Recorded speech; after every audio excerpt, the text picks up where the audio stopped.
ಈ ದೇವಸ್ಥಾನದ ಶಿವಲಿಂಗದ ಮೇಲೆ ತುಪ್ಪ ಹಾಕಿದ್ರೆ ಅದು ಬೆಣ್ಣೆಯಾಗಿ ಮೂಡ್ ಬರುತ್ತೆ. ಹಾಗೂ ನಿಮಗೆ ಯಾವುದೇ ಕಷ್ಟ ಇದ್ರೂ ಕೂಡ ಅದು ಶೀಘ್ರದಲ್ಲೇ ಪರಿಹಾರ ಆಗುತ್ತೆ. ಅದ್ರ ಬಗ್ಗೆ ಪೂರ್ತಿ ಡೀಟೇಲ್ಸು ಅಲ್ಲಿನ ಅರ್ಚಕರು ಹೇಳ್ತಾರೆ, ಕೇಳ್ಕೊಂಬನ್ನಿ. ಶ್ರೀ ಮಹದೇಶ್ವರ ಸ್ವಾಮಿ ದೇವಸ್ಥಾನ, ಮಾಗಡಿ ತಾಲೂಕು, ರಾಮನಗರ ಜಿಲ್ಲೆ, ಕಟೀಪುರ ಗ್ರಾಮದಲ್ಲಿ ಇರ್ತಕ್ಕಂಥ ಬಿಲ್ವಪತ್ರೆ ಮಹದೇಶ್ವರ ಮಹಾಸ್ವಾಮಿ ದೇವಸ್ಥಾನ. ಇಲ್ಲಿ ಕಾಶಿಯಿಂದ ಬಂದಿರತಕ್ಕಂಥ ಶಿವಲಿಂಗವನ್ನು ಸಿದ್ಧಗಂಗಾ ಶಿವಕುಮಾರ ಮಹಾಸ್ವಾಮಿಗಳವರ ಹತ್ರ ಅರಿಕೆ ಮಾಡಿಕೊಂಡಾಗ ಅವರು ಆಗಲಿ ನಿಮ್ಮೂರಿಗೆ ಬಂದು ಕಾಶಿಯಿಂದ ಬಂದಿರತಕ್ಕಂಥ ಶಿವಲಿಂಗವನ್ನು ಪ್ರತಿಷ್ಠಾಪನೆ ಮಾಡಿಕೊಡ್ತೀನಿ ಅಂತ ಹೇಳಿ ಅವರು ಆಗ ಗ್ರಾಮದ ಅವರಿಗೆ ಬೇಕಾದಂಥ ಭಕ್ತಾದಿಗಳನ್ನೆಲ್ಲ ಕರ್ಕೊಂಡೋಗಿ ಎತ್ತಿನ ಗಾಡಿಯಲ್ಲಿ, ಅವತ್ತಿನ ದಿವಸ ಬಸ್ಸು ಲಾರಿ ಏನೂ ಇರಲಿಲ್ಲ, ಅವತ್ತಿನ ಹಿಂದಿನ ಪೂರ್ವದಲ್ಲಿ ಎತ್ತಿನ ಗಾಡಿ ಒಳಗೆ ಆ ಕಾಶಿಯಿಂದ ಬಂದಿರತಕ್ಕಂಥ ಲಿಂಗವನ್ನು ತಂದು ಪ್ರತಿಷ್ಠಾಪನೆ ಮಾಡಿದ್ದಾರೆ. ಅಂದಿನಿಂದನೂ ಕೂಡ ಇಲ್ಲಿ ಸ್ವಾಮಿ ಮಹಿಮೆ ನಡೀತಾ ಇದೆ. ಯಾರಿಗೆ ಸಂತಾನ ಭಾಗ್ಯ ಇಲ್ಲದೆ ಇರತಕ್ಕಂತೆ ಅವರಿಗೆ ಸಂತಾನ ಭಾಗ್ಯ ಕೊಡ್ತಿದ್ದಾನೆ. ಯಾವುದೇ ಕೋರ್ಟು ಕಚೇರಿಗಳಲ್ಲಿ ಏನೇ ವ್ಯವಹಾರ ಬಗೆಹರಿದೇ ಇರತಕ್ಕಂಥ ಒಂದು ಕಾರ್ಯಕ್ರಮನ ಭಗವಂತ ನಡೆಸ್ಕೊಡ್ತಿದ್ದಾನೆ. ಹಾಗೂ ಯಾವುದೇ ಅವರ ಮನೆಗಳಲ್ಲಿ ದನ ಕರು ಜಾನುವಾರುಗಳಿಗೆ ಏನಾದರೂ ಕಾಯಿಲೆ ಬಂದರೆ ಆ ಸ್ವಾಮಿ ಬಸವ ಜಯಂತಿ ದಿವಸ ಬಂದು ದನ ಕರುಗಳನ್ನು ಈ ಕ್ಷೇತ್ರಕ್ಕೆ ತಂದು ಪೂಜೆ ಮಾಡಿಸ್ಕೊಂಡು ತೀರ್ಥ ಹಾಕ್ಸ್ಕೊಂಡು ಹೋದರೆ ಅವ್ರ ಮನೇಲಿ ಯಾವಾಗಲೂ ಸದಾ ಹಾಲು ಕರೀತಾ ಇರ್ತದೆ. ದನ ಕರುಗಳಿಗೆ ಯಾವುದೇ ಕಾಯಿಲೆ ಯೋಜನೆಗಳು ಬರೋದಿಲ್ಲ. ಮನುಷ್ಯರಿಗೂ ಅಷ್ಟೇ ಯಾವುದೇ ತೊಂದರೆ ಸಮಸ್ಯೆಗಳಿದ್ದರೂ ಕೂಡ ಬಂದು ಇಲ್ಲಿ ಸ್ವಾಮಿಗೆ ಅರಿಕೆ ಮಾಡಿಕೊಂಡು ನಾವು ಕೂಡ ಒಂದು ಅಮಾವಾಸ್ಯೆ ಒಳಗೆ ರುದ್ರಾಭಿಷೇಕ ಪೂಜೆ ಮಾಡಿಸಿ 16 ಜನಗಳಿಗೆ ಪ್ರಸಾದ ನೀಡಿಸ್ತೀವಿ ಅಂತ ಅವರು ಇಲ್ಲಿ ಬಂದು ಸಂಕಲ್ಪ ಮಾಡ್ಕೊಂಡೋದ್ರೆ ಅವ್ರಿಗೂ ಕೂಡ ಈ ಒಂದು ಭಾಗ್ಯ ದೊರೀತದೆ. ಅವ್ರಿಗೆ ಏನೇ ಬಂದಿರತಕ್ಕಂಥ ಕಷ್ಟ ಕಾರ್ಪಣ್ಯಗಳು ಕೂಡ ದೂರ ಆಗ್ತವೆ. ಹಾಗೆ ಮದುವೆ ಆಗದೆ ಭಾಳ ದಿವಸದಿಂದ ಇರ್ತಕ್ಕಂಥವರು ಬಂದು ಸ್ವಾಮಿ ಸನ್ನಿಧಿಗೆ ಇಷ್ಟು ಅಮಾವಾಸ್ಯೆ ಪೂಜೆ ನಾವು ನಡೆಸ್ಕೊಡ್ತೀವಿ, ಪೂಜೆಗೆ ನಾನು ಭಾಗಿಯಾಗ್ತೀನಿ ಅಂತ ಬಂದು ಸ್ವಾಮಿಗೆ ಮಾಡಿರ್ತಕ್ಕಂಥ ರುದ್ರಾಭಿಷೇಕದ ತೀರ್ಥವನ್ನು ಅವರ ಮಂಡೆ ಮೇಲೆ ಹಾಕಿಸಿ ಸ್ವಾಮಿಯ ಸುತ್ತ 3 ಸುತ್ತು ಪ್ರದಕ್ಷಿಣೆ ಆದರೆ ಶೀಘ್ರದಲ್ಲೇ ಅವರಿಗೆ ವಧುವಿಗೆ ವರ ಸಿಗ್ತಾನೆ, ವರನಿಗೆ ವಧು ಸಿಗ್ತಾನೆ. ಈ ಬಿಲ್ವಪತ್ರೆ ವನದ ವಿಚಾರ ಅಂದರೆ ಇಲ್ಲಿ ಸ್ವಾಮಿಗೆ ಒಂದೇ ಒಂದು 100 ಸಾವಿರಾರು ವರ್ಷಗಳ ಹಿಂದೆ ಒಂದೇ ಒಂದು ಈ ಸ್ಥಳದಲ್ಲಿ ಬಿಲ್ವಪತ್ರೆ ಮರ ಇದ್ದಿತ್ತು.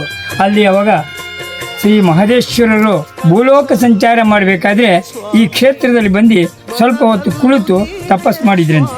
ನಮ್ಮ ತಾತ ಮುತ್ತಾತಿರು ಹೇಳ್ತಾರೆ, ನಾವಂತೂ ನೋಡಿರಲಿಲ್ಲ, ಹಿಂದೆ ನಮ್ಮ ಹಿರಿಯರು ಹೇಳಿದ್ದು. ಆವಾಗ ಒಂದೇ ಒಂದು ಬಿಲ್ವಪತ್ರೆ ಮರ ಇದ್ದಿದ್ದು ಇವತ್ತು ಸಾವಿರಾರು ಮರಗಳು ಇದ್ರ ಸುತ್ತ ಸ್ವಾಮಿ ಸುತ್ತ ಬೆಳೆದಿವೆ. ಈ ನಾವೇ ಪೂಜೆ ಮಾಡಿದಿರೋ ಆ ಬಿಲ್ವಪತ್ರೆ ತಾವಾಗಿಯೇ ತಾವು ಸ್ವಾಮಿ ಮೇಲೆ ಸುರಿತಾ ಇರ್ತವೆ. ಅದೇ ರೀತಿ ನಮ್ಮ ಸಿದ್ಧಗಂಗಾ ಶ್ರೀಗಳೊಬ್ಬರು ಬಂದರೆ ಅವರು ಬಿಲ್ವಪತ್ರೆ ಮರಗಳು ಬಿಟ್ಟಿರ್ತಕ್ಕಂಥ ಗಾಳಿಯನ್ನು ನಾವು ಕುಡಿದ್ರೆ ಎಲ್ಲ ಆರೋಗ್ಯವಾಗುತ್ತೆ.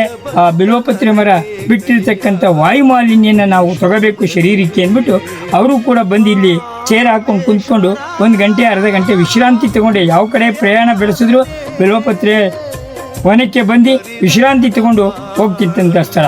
ಆ ಭೂಲೋಕದಿಂದ ಸಂಚಾರ ಮಾಡಬೇಕಾದ್ರೆ ಬಂದಂಥ ಆ ಮಹದೇಶ್ವರ ಆಶೀರ್ವಾದದಿಂದ ಅವರ ತಪೋವನದಿಂದ ಇದು ಮುಂದೆ ಒಂದಾನೊಂದು ದಿವಸ ಇದು ದೊಡ್ಡ ಬಿಲ್ವಪತ್ರೆ ವನನೇ ಆಗ್ತದೆ, ನೀವು ಇಂದಿನಿಂದ ಪೂಜೆ ಮಾಡಿ ಅಂತ ನಮ್ಮ ಗೆಳೆಯರಪ್ಪ ತಾತನವರಿಗೆ ಆ ಕಾಲದಲ್ಲಿ ಅವ್ರಿಗೆ ಕನಸಿನಲ್ಲಿ ಬಂದು ಹೇಳಿದಂತೆ. ಆಗ ನೋಡಪ್ಪ, ಇಲ್ಲಿ ನಾನು ಬಂದು ಕುಳಿತುಕೊಂಡು ಅನುಷ್ಠಾನ ಮಾಡಿರ್ತಕ್ಕಂಥ ಜಾಗ, ಇದನ್ನೇನಾದರೂ ಮಾಡಿ ಒಂದು ದೇವಸ್ಥಾನ ಮಾಡಬೇಕು ನೀನು ಅಂತ ಹೇಳಿದಾಗ ಕನಸಿನಲ್ಲಿ ಆಗಲೇ ಸಿದ್ಧಗಂಗಾ ಶ್ರೀಗಳವ್ರನ್ನ ಭೇಟಿ ಮಾಡಿ, ಸ್ವಾಮಿ ನೀವು ಕಾಶಿಯಿಂದ ಒಂದು ಲಿಂಗು ತರಿಸ್ಕೊಡ್ಬೇಕು, ಇಲ್ಲಿ ನಾವು ಪ್ರತಿಷ್ಠಾಪನೆ ಮಾಡ್ತೀವಿ ಅಂತ ಹೇಳಿ ಅವತ್ತಿನ ದಿವಸ ಪ್ರತಿಷ್ಠಾಪನೆ ಮಾಡಿರೋದು. ಆಗ ಅದು ಎಲ್ಲ ಶಿಥಿಲವಾಗಿದ್ದು ಕೂಡ ಈಗ ಮತ್ತೆ ನಾವು ಆ ದೇವಸ್ಥಾನನ ಜೀರ್ಣೋದ್ಧಾರ ಮಾಡಿ ಚೆನ್ನಾಗಿ ಅಭಿವೃದ್ಧಿ ಮಾಡ್ತಾ ಇದ್ದೀವಿ. 100 ಜನ ಭಕ್ತಾದಿಗಳು ಬೆಳಗಾಂ ಎಲ್ಲ ಜಿಲ್ಲೆಗಳಿಂದನೂ ಕೂಡ ಇಲ್ಲಿ ಬಂದು ಹೋಗ್ತಾ ಇದ್ದಾರೆ. ಯಾಕೆಂದರೆ ಅವರ ಒಂದು ಏನು ಕಷ್ಟ ಕಾರ್ಪಣ್ಯಗಳಿದ್ವು ಅವನ್ನೆಲ್ಲ ಹೋಗಲಾಡಿಸ್ತಾನೆ.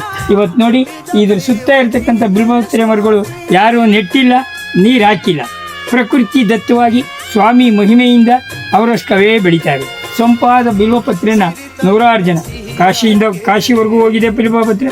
ಸಿದ್ಧಲಿಂಗೇಶ್ವರನಿಗೆ ಕೋಟಿ ಲಿಂಗಾರ್ಚನೆ, ಕೋಟಿ ಬಿಲ್ವಾರ್ಚನೆ ಮಾಡಿದಾಗ ಅಲ್ಲಿಗೆ ಹೋಗಿದೆ. ಎಲ್ಲ ಕಡೆಯಿಂದನೂ ದೇವಸ್ಥಾನಗಳಿಗೆ ಈ ಕ್ಷೇತ್ರದಿಂದ ಒಂದಿಡೀನಾದರೂ ಬಿಲ್ವಪತ್ರೆ ತೆಗೆದುಕೊಂಡು ಹೋಗಬೇಕು ಅನ್ನೋದು ಪ್ರತೀತಿ. ಯಾವ ಕಡೆಯಿಂದನಾದ್ರು ಬಂದರೆ ಒಂದು ಇಡೀನಾದ್ರೂ ಬಿಲ್ಪತ್ರೆ ಮರ ಇಲ್ಲಿ ಬಿಲ್ಪತ್ರೆ ಮರದಿಂದ ಬಿಡಿಸ್ಕೊಂಡು ಹೋಗಿ ಪೂಜಿಸಿದ್ರೆ ನಮಗೆಲ್ಲ ಒಳ್ಳೆಯದಾಗುತ್ತೆ ಅನ್ನೋ ಒಂದು ಇದರಿಂದ ಈ ಕ್ಷೇತ್ರ ಬಹಳ ಅನುಕೂಲವಾಗಿದೆ.